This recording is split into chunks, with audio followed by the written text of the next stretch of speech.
भूमनपुर नामक एक गांव में राजू नामक एक धोबी और उसकी बेटी रेखा रहते थे। हर रोज वो दोनों गांव के लोगों के कपड़े को धोने नदी के किनारे जाते थे। वहाँ वो कपड़े धो के सुखाते थे और तब सूखे हुए कपड़ों को उनके घर ले जाते थे। राजू उन कपड़ों को इस्त्री करता था और रेखा इस्त्री किए हुए कपड़ों को तय करती थी।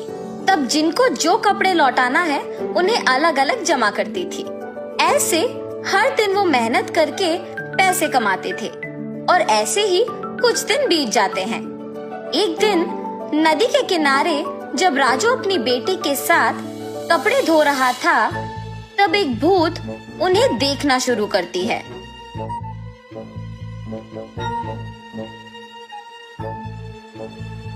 न जाने मैं कब ऐसे कपड़े पहनूंगी। ऐसे उन कपड़ों के पास जाकर उन्हें पकड़ने की कोशिश करती है, लेकिन उन्हें पकड़ नहीं पाती है। तब क्या मैं इस कारण इन कपड़ों को पकड़ नहीं पा रही हूँ कि मैं एक भूत हूँ? ऐसे सोचकर राजू की बेटी रेखा की ओर देखती है। बिना कुछ सोचे समझे उसके अंदर घुस जाती है। घुसने के तुरंत बाद लाल लहंगा और जैकेट मौजूद जगह को भाग के जाती है और हाथों में कपड़ों को पकड़ के बहुत खुश हो जाती है। बेटी को ऐसे अजीब तरह से पेश आते देख राजू कहता है, हाँ क्या हुआ तुम्हें रेखा? वहाँ खड़ी हो, बहुत सारा काम है, चलो। लेकिन रेखा में भूत घुसने के कारण वो कुछ नहीं कहती है। तब राजू उसके पास जाता है। रेखा गुस्से से अपने पिता की ओर बड़ी आंखों से और लंबी नाखून के साथ देखती है। उसे ऐसे देख उसके पिता डर जाते हैं। पापा, मुझे ये अच्छा लगा है और मैं यही पहनूंगी, ऐसे कह के वहाँ से चली जाती है। रेखा को ऐसे देख उसके पिता डर डर के घर धीरे से सारे कपड़े लेके पहुँचते हैं। तब तक रेखा वहाँ उसको जो कपड़े पसंद आए वो सारे पहन के तैयार होती है। अपने आप को वो सुंदर कपड़े पहने हुए आईने में देख बहुत खुश हो जाती है। हम सबको वो दिखने में रेखा थी, मगर उसको उसकी असली रूप एक भूत के ही रूप में दिखती थी। और ऐसे ही हर रोज आए हुए कपड़ों में अपने पसंदीदा कपड़े चुनकर उन्हें पहन के तैयार होके अपने आप को आईने में देख खुश होती थी। दिन प्रतिदिन उसका तैयार होने की चाहत बढ़ती जाती है। राक्षस की तरह अपनी बेटी का व्यवहार देख राजू परेशान होता था, मगर अपनी बेटी की सच्चाई को किसी से कह भी नहीं पाता था, और अगर कहा भी तो वो ये सोच के डर जाता था कि उसका नतीजा क्या होगा।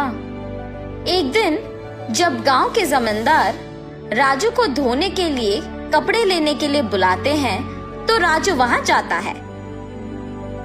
कपड़े लेके जब राजू वापस घर पहुँचता है तो सारे कपड़े बाहर निकालता है।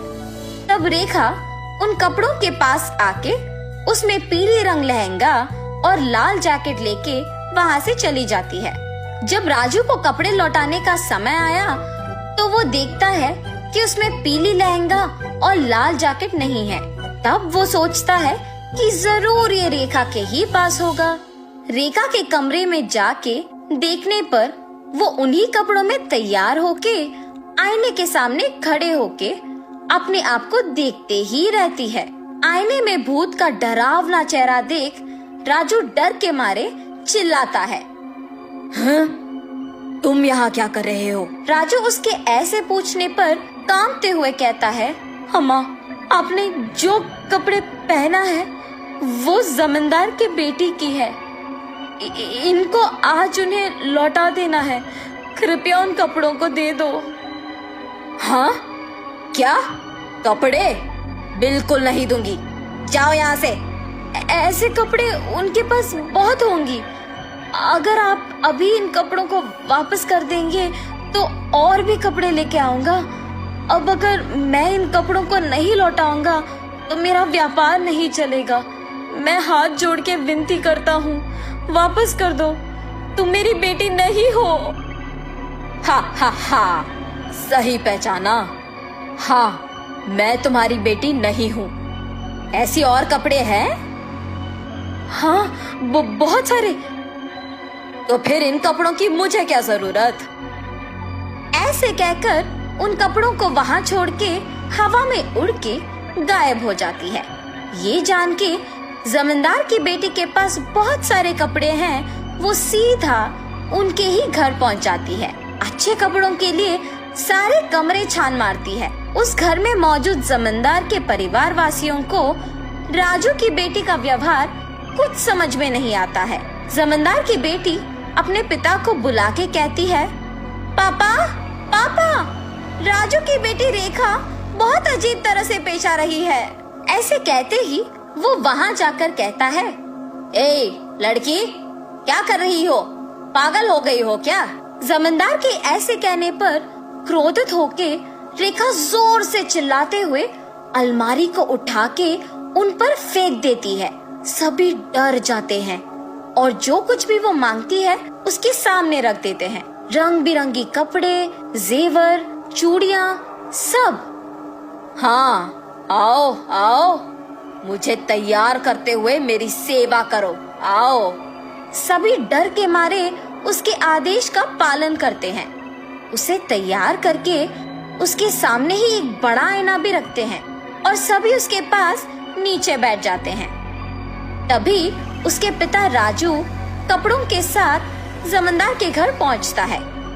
राजू को देख जमींदार गुस्सा होके उस पे चिल्लाने लगता है। वो देख रेखा उसकी शक्तियों का उपयोग करके जमींदार को नीचे गिराती है। क्रोध में पागल होकर सारा सामान जोर जोर से नीचे गिराती रहती है। वहाँ मौजूद सभी को एकदम डरा देती है।